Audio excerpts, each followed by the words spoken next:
Ada yang sudah mengerjakan? Pak Tony? Sudah. Pak Tony, halo, cek.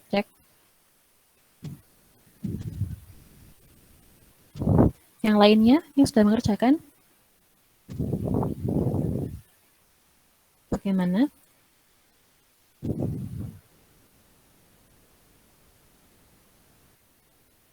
Mohon maaf Bu, suaranya putus-putus. Ya. Suara Ibu putus-putus.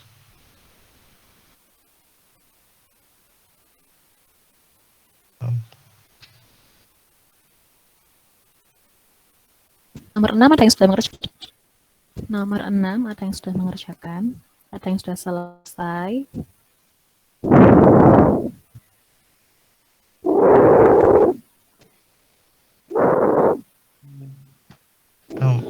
Ada Bu. Iya, silakan.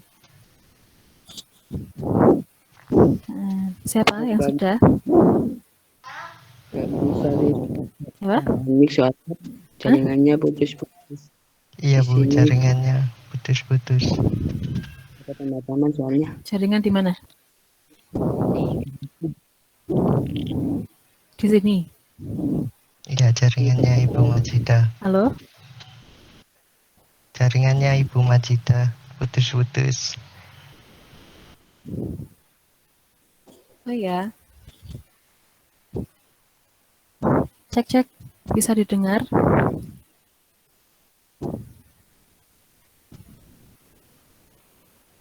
Bisa. Oke, nomor 6. Apakah ada yang sudah selesai?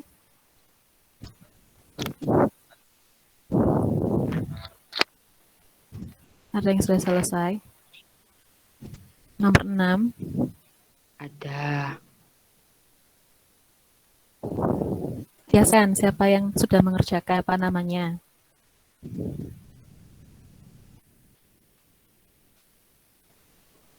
Silakan yang sudah mengerjakan siapa?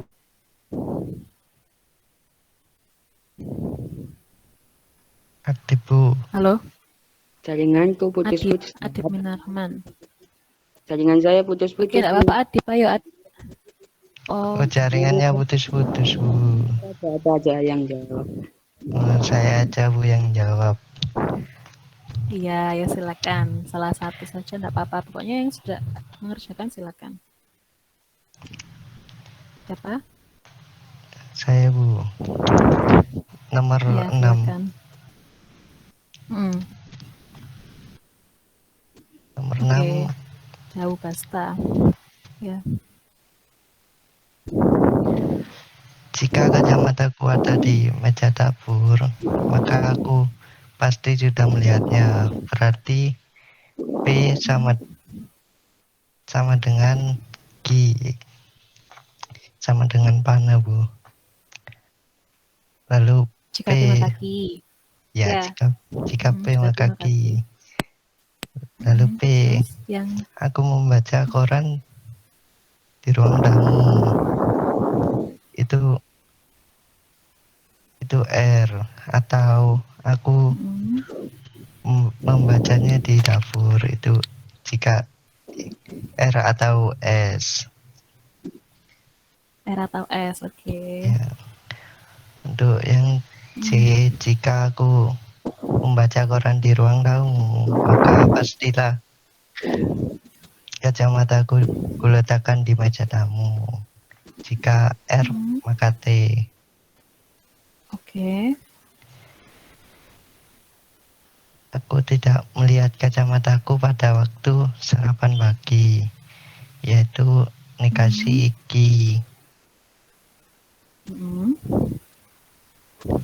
Untuk E, jika aku membaca koran di dapur, maka kacamataku ada di meja dapur. Jika S, maka B. Oke, kemudian proses inferensinya. Proses inferensinya.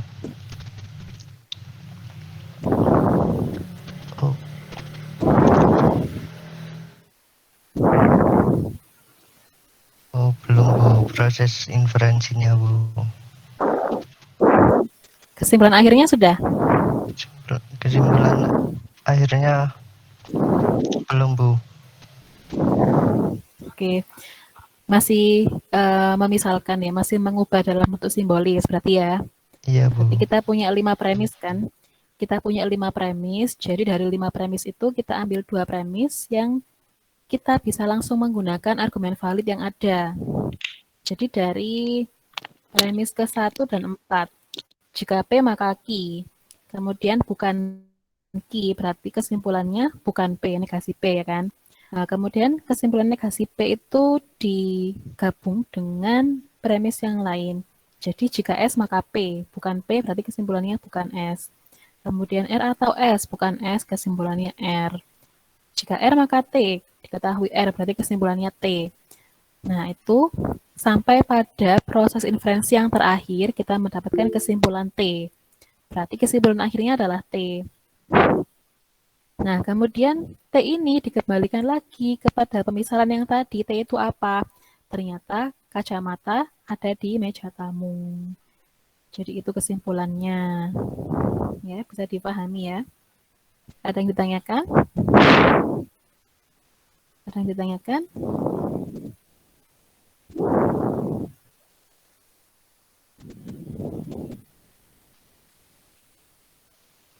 Tidak ada, Bu. Oke. Baik, sebentar.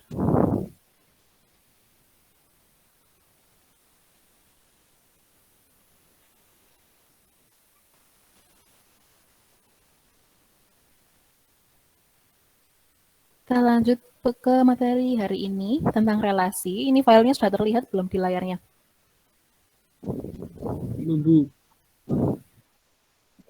Hah? Belum, Bu. Udah. Hah? Sudah? Iya, Sudah sudah, belum? Bu. Sudah. Oke. Oke, baik. Materi mengenai relasi ini juga sudah pernah kita pelajari dulu di mata kuliah logika matematika ya. Nah, relasi ini kita bicaranya pada himpunan. Di pertemuan 1 kemarin kita sudah bicara himpunan juga. Sebelum ke relasi, terlebih dahulu ada mengenai hasil kali kartesian. Jadi apabila ada himpunan A dan B, maka A cross B, hasil kali kartesian A cross B, yaitu himpunan semua pasangan berurutan A, B. Di mana A kecil elemen dari himpunan A, B kecil elemen dari himpunan B. Kemudian hasil kali kartesian tidak bersifat komutatif. Jadi kalau ada 3,4 dengan 4,3 itu berbeda. Jadi bukan seperti himpunan ya. Kalau himpunan menggunakan tanda kurung kurawal, 3,4 dengan 4,3 itu dianggap himpunan yang sama karena dilihat anggotanya. Tapi kalau hasil kali kartesian, letak itu berpengaruh ya, jadi tidak bersifat komutatif. Sehingga A, B tidak sama dengan B, A. Kemudian, nah itu bentuk umum dari hasil kali kartesian pada N himpunan. Pada himpunan sejumlah N. Nah, ini contoh dari hasil kali kartesian. Misalkan diketahui himpunan A, 1, 2, himpunan B, 1, 2, 3. Maka hasil kali kartesian A cross B, kita mendata semua pasangan terurut di mana pasangan terurut tadi ini masing-masing elemen pertamanya adalah anggotanya A, elemen kedua anggotanya B. 1,1, 1,2, 1,3, 2,1, 2,2, 2,3. Jadi seperti itu. Kemudian relasi R dari A ke B. Misalkan diketahui A dan B adalah himpunan. Relasi R dari A ke B merupakan himpunan bagian dari A cross B. Relasi merupakan himpunan bagian dari hasil kali kartesian. Apabila ada pasangan terurut A, B, elemen dari hasil kali kartesian A cross B, di mana A itu berelasi dengan B, maka tulisannya A, R besar B, artinya A berelasi dengan B. Kalau tidak berelasi, maka A, R coret B. Itu ya. Itu untuk menyimbolannya. Ini contoh relasi. Misalkan diketahui himpunan A dan B yang tadi gitu ya. Ada contoh yang sebelumnya, himpunan A dan B-nya sama. Kemudian didefinisikan relasi R dari himpunan A ke himpunan B dengan aturan X elemen A berelasi dengan Y elemen B jika dan hanya jika X dikurang Y menghasilkan bilangan genap. Nah, sekarang kita telaah dulu. Elemen-elemen mana saja yang berelasi? Apakah satu berelasi dengan satu? Iya, karena satu dikurangi satu, 0, 0 bilangan genap. Satu, apakah berelasi dengan 2? Tidak ya, karena hasilnya min 2 bilangan genap. Kemudian, apakah 2 berelasi dengan 1? Tidak. 2 berelasi dengan 2? Iya. Karena dikurangi 0, 0 genap. 2 dengan 3? Tidak. Oke. Jadi yang berelasi hanya 1 ke 1, 1 ke 3, 2 ke 2. Secara ilustratif, menggunakan diagram panah bisa dilihat pada gambar yang di sebelah kiri. Itu gambar untuk relasinya ya. Nah, kemudian juga bisa dinyatakan dalam himpunan pasangan terurut. Jadi himpunan R, nah di sini ada himpunan R. Karena himpunan maka harus dinyatakan dalam kurung kurawal. Kemudian dituliskan pasangan-pasangan terurutnya apa saja, 1,1, 1,3, 2,2. Begitu. Nah, kemudian untuk yang gambar di sebelah kanan ini adalah gambar ilustratif diagram panah untuk hasil kali kartesian A cross B. Kalau hasil kali kartesian semuanya dihubungkan antara anggota A dengan anggota B. Nah, kalau kita lihat, nah R ini tadi isinya 1,1, 1,3, 2,2, sedangkan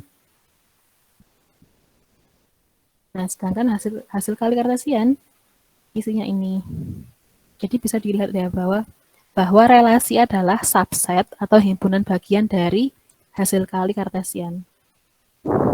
Itu ya. Relasi adalah subset atau himpunan bagian dari hasil kali kartesian, bisa dilihat. Kemudian, nah itu tadi cara menyatakan relasi dengan himpunan pasangan berurutan dan juga dengan diagram panah. Nah, sekarang menyatakan relasi dengan matriks. Nah, untuk relasi yang dinyatakan dengan matriks, entry-nya hanya 1 dan 0.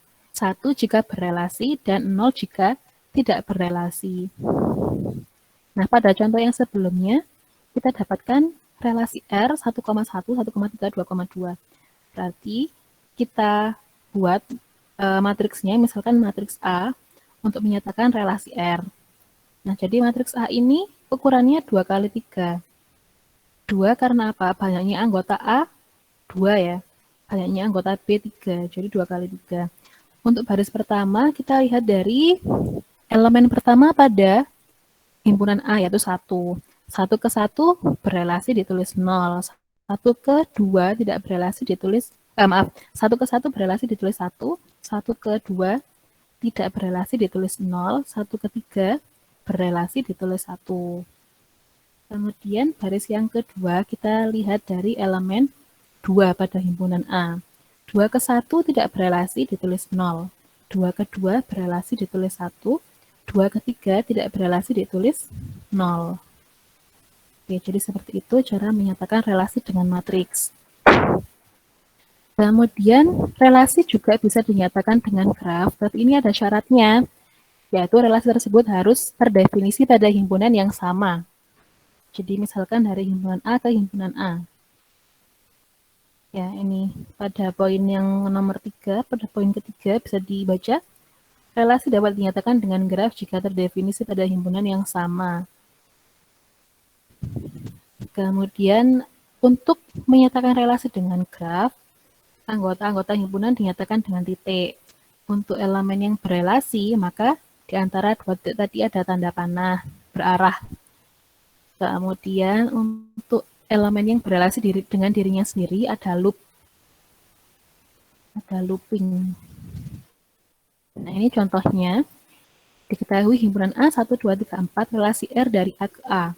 Artinya relasi R terdefinisi pada himpunan A. Kemudian aturan relasinya adalah berelasi jika hasil pengurangannya bilangan genap. Nyatakan dalam graf. Jadi ditulis dulu anggotanya dalam titik ya, bentuk titik 1, 2, 3, 4. Kemudian kita tinggal menggambarkan loop atau panahnya, tergantung dari aturan relasinya. 1 dikurangi 1, 0, 0 genap. Jadi 1 berelasi dengan 1. 1 ke 2 tidak berelasi, 1 ke 3 berelasi, 1 ke 4 tidak.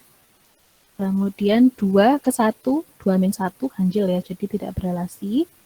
2 dengan 2 berelasi, jadi ada loopnya, ada 2. 2 ke 3 tidak berelasi, 2 ke 4, ya 2 min 4, min 2, min 2 genap. Kemudian 3 ke 1, 3 dikurangi 1, 2, 2 genap. Ya, ada relasi 3 ke 1, 3 ke 2 tidak, 3 ke 3 iya, 3 ke 4 tidak. 4 ke 1 tidak berelasi, 4 ke 2 berelasi, 4 ke 3 tidak berelasi, 4 ke 4 iya berelasi. Jadi seperti ini cara menyatakan relasi dalam graf. Ada yang ditanyakan? Ada yang ditanyakan? Tidak, Bu. Oke, saya lanjutkan. Kemudian pengklasifikasian relasi. Nah, ini syaratnya tapi relasinya harus terdefinisi pada himpunan yang sama. Misalkan relasi R terdefinisi pada himpunan A. Maka memenuhi sifat refleksif jika dan hanya jika untuk setiap X anggota A, X berelasi dengan dirinya sendiri. Jadi cirinya kalau digambarkan dalam graf ada loop di setiap titik ya. Itu cirinya relasi yang refleksif. Kemudian relasi bersifat simetris jika dan hanya jika untuk setiap dua elemen pada himpunan A, misalkan X dan Y, apabila X berelasi dengan Y, maka Y berelasi dengan X. Itu syaratnya untuk memenuhi sifat simetris. Jadi kalau digambarkan dalam bentuk graf, apabila ada panah dari X ke Y, maka harus ada panah dari Y ke X supaya memenuhi sifat simetris. Nah, kalau transitif ini melibatkan tiga anggota pada himpunan A. Kalau ada X berelasi dengan Y dan Y berelasi dengan Z, maka X berelasi dengan Z. Nah, kalau memenuhi sifat ini, maka relasi tersebut transitif. Kemudian irefleksif jika hanya jika untuk setiap X anggota A, X tidak berelasi dengan dirinya sendiri. Jadi bersifat irefleksif jika di setiap titik tidak ada loopnya. Di setiap titik tidak ada loopnya. Nah, kalau misalkan ada graf, ada 4 titik, 2 titik ada loopnya, 2 titik tidak ada loopnya, berarti tidak refleksif juga tidak irefleksif. Gitu. Kemudian bersifat asimetris jika dan hanya jika untuk setiap X di elemen A, apabila X berelasi dengan Y, maka Y tidak berelasi dengan X. Jadi, untuk dua elemen yang berelasi tidak ada relasi balik, itu untuk relasi yang asimetris. Kemudian untuk relasi yang antisimetris, untuk setiap X di elemen A, jika X berelasi dengan Y, dan Y berelasi dengan X, maka X sama dengan Y. Itu relasi yang antisimetris. Contohnya, nah ini ada relasi yang gambar grafnya seperti ini. Kira-kira apa memenuhi sifat refleksif apa tidak, simetris apa tidak, transitif apa tidak? Untuk refleksif tidak ya, karena pada elemen C tidak ada loopnya. C tidak berelasi dengan C. Kemudian apakah simetris? Iya, simetris. Karena untuk setiap dua elemen yang berelasi ada relasi balik.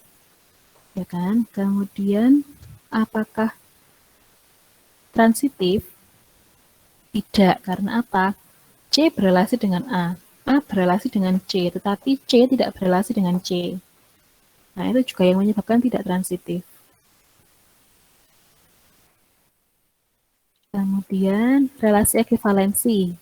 Apabila relasinya bersifat refleksif, simetris, dan transitif. Oke, nah di sini contoh relasi ekivalensi. Ada relasi R1, R2, R3 yang kesemuanya dinyatakan dalam bentuk matriks mana di antara ketiga relasi yang merupakan relasi ekivalensi.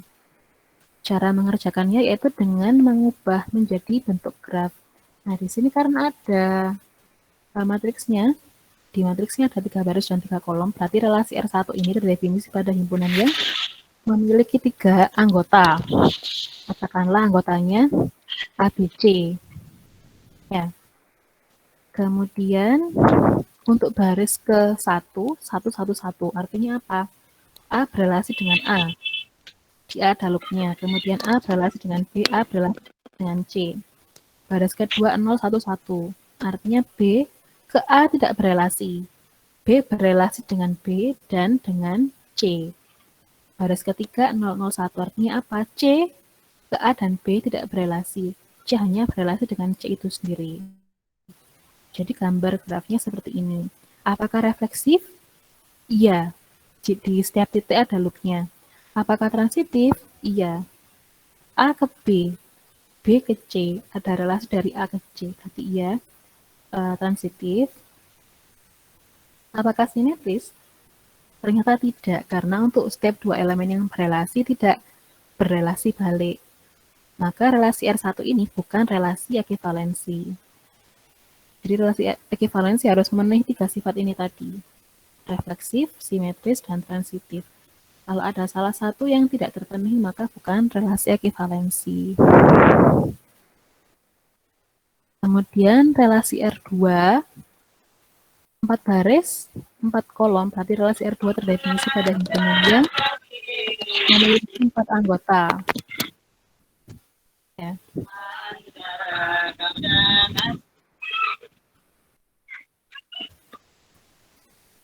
Sebentar.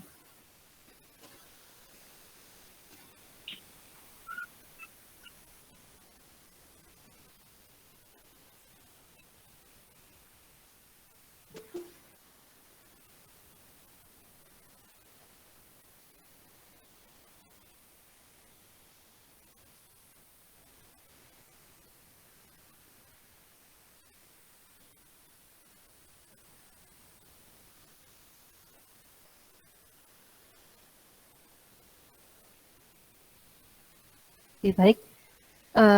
Saya lanjutkan. Bisa dilihat materinya.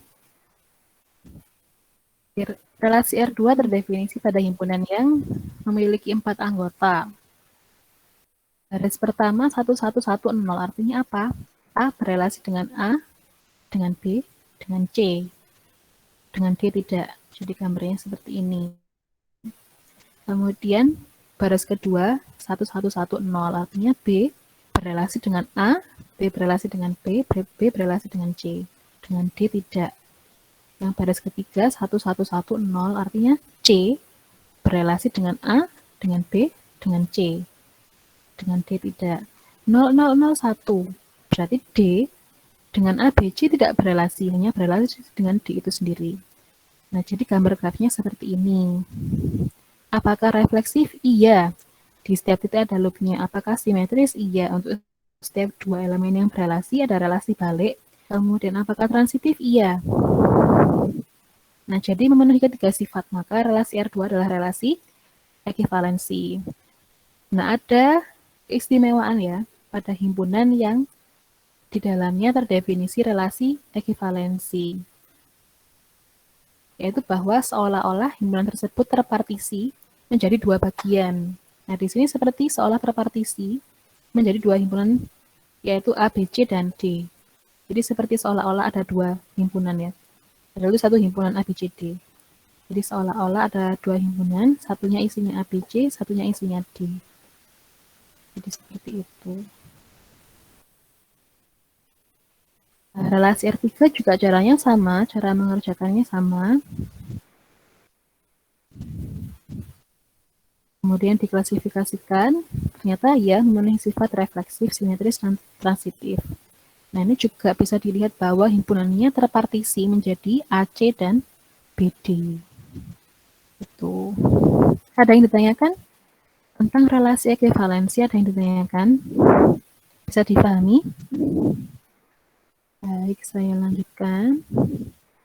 Berikutnya, operasi pada relasi. Nah, tadi kita lihatkan ya, bahwa relasi itu adalah berupa himpunan. Relasi bisa dinyatakan dalam himpunan pasangan terurut. Nah, karena relasi ini berupa himpunan, maka pada relasi juga berlaku operasi yang terdefinisi pada himpunan. Misalkan operasi gabungan dan operasi irisan. Nah, ini contohnya. Ada himpunan A, ada himpunan B, ada relasi R dan relasi S, dua-duanya dinyatakan dalam bentuk himpunan pasangan terurut. Min 1 berelasi dengan 0. Min 1 berelasi dengan 1, 0 berelasi dengan 1.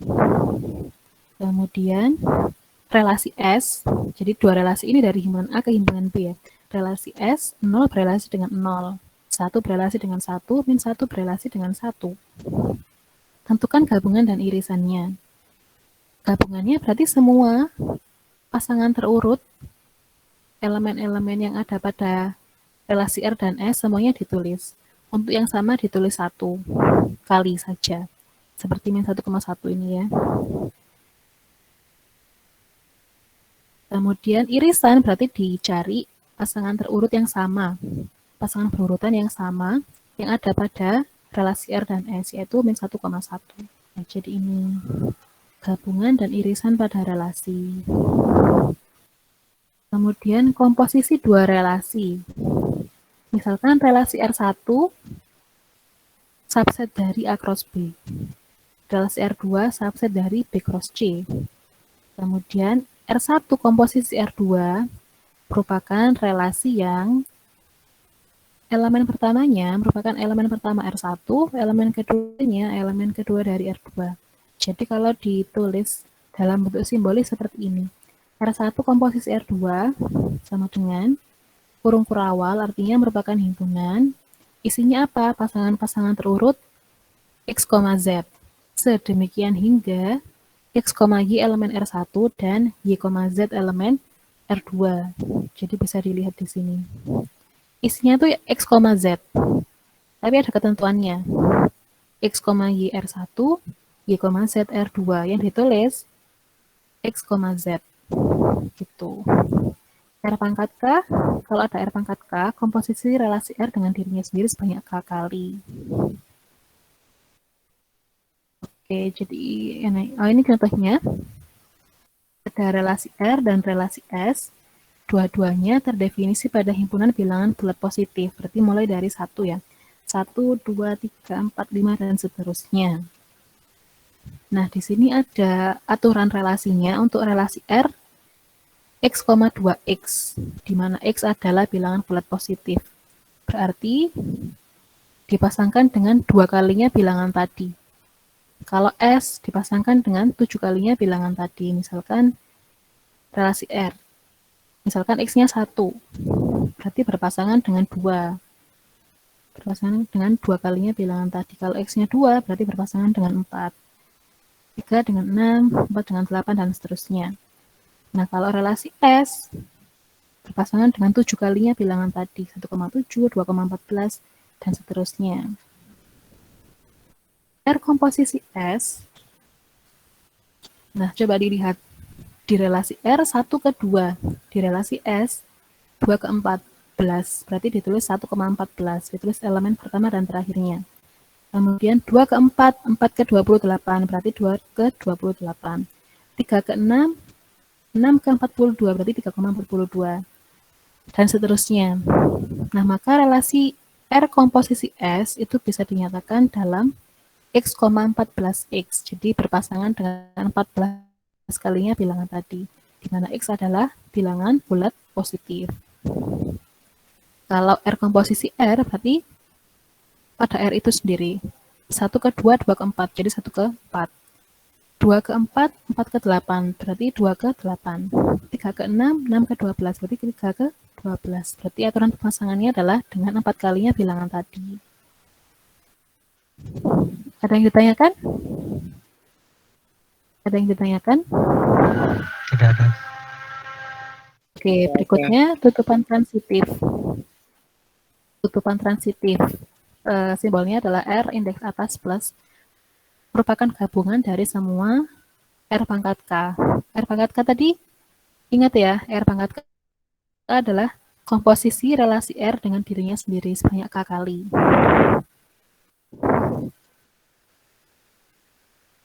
Kalau tutupan transitif refleksif, berarti tutupan transitif yang digabung dengan semua elemen-elemen yang refleksif.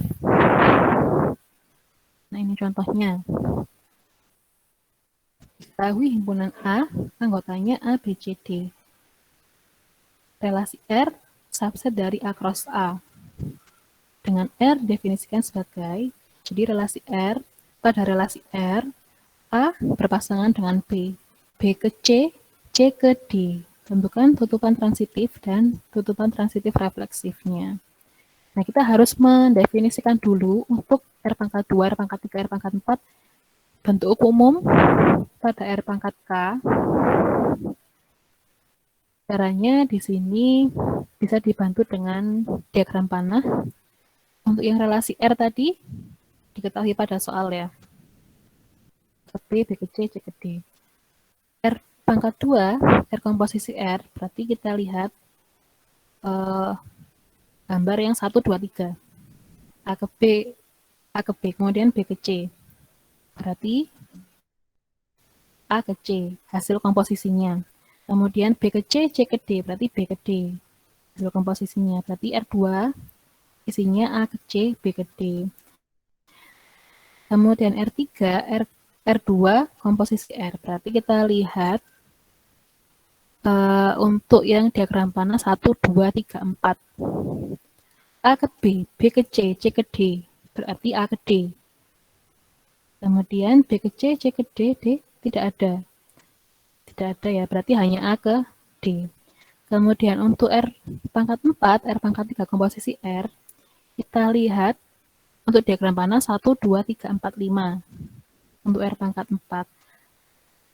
Apakah ada relasi yang terhubung untuk elemen dari A yang pertama ke A yang kelima? Ada enggak? Tidak ada kan? Tidak ada, berarti himpunan kosong. Untuk R pangkat 4 himpunan kosong. Apalagi R pangkat 5, R pangkat 6, dan seterusnya. Sehingga di sini kita ambil sifat, kita ambil karakteristik bahwa R pangkat K sama dengan himpunan kosong, untuk K lebih dari sama dengan 4. Jadi mulai dari R pangkat 4, seterusnya hasilnya pasti himpunan kosong, itu maksudnya. Nah, maka kita tuliskan untuk tutupan transitif, kan gabungan kan, gabungan berarti ditulis semua elemennya A, B, B, C, C, D, A, C, B, D, A, D, semuanya ditulis. Nah, sudah ini. Kemudian tutupan transitif refleksif itu anggotanya tutupan transitif digabung dengan semua anggota yang refleksif A, A, B, B, C, C, D, D. Sudah tuh digabung dengan elemen-elemen yang sifatnya refleksif. Ada yang ditanyakan? Ada yang ditanyakan? Ya, Bu. Dipahami? Ini adalah latihan yang bisa kalian kerjakan di rumah.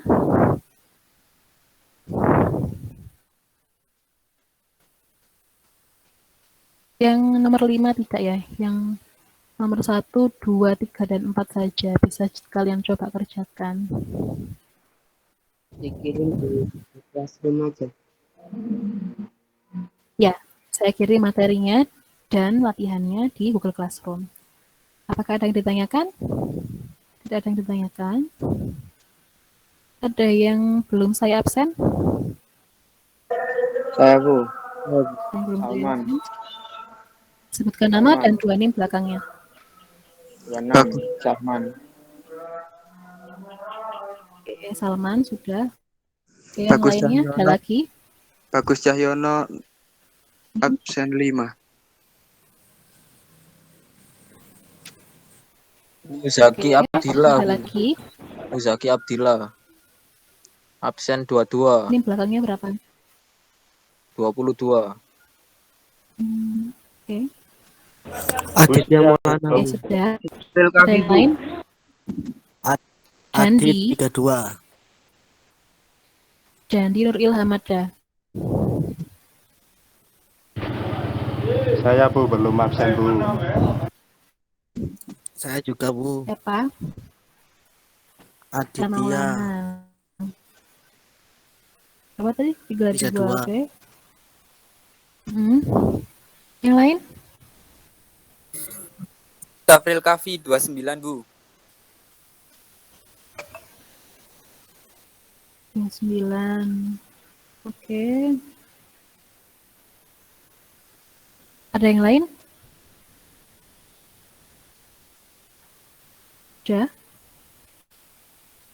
Sudah ya? Baik. Materinya kan saya kirim di Google Classroom beserta dengan latihannya. Silakan dikerjakan. Seperti tadi ya, minggu depan akan saya panggil Aca untuk menjawab. Baik, terima kasih. Assalamualaikum warahmatullahi wabarakatuh. Waalaikumsalam warahmatullahi wabarakatuh. Waalaikumsalam.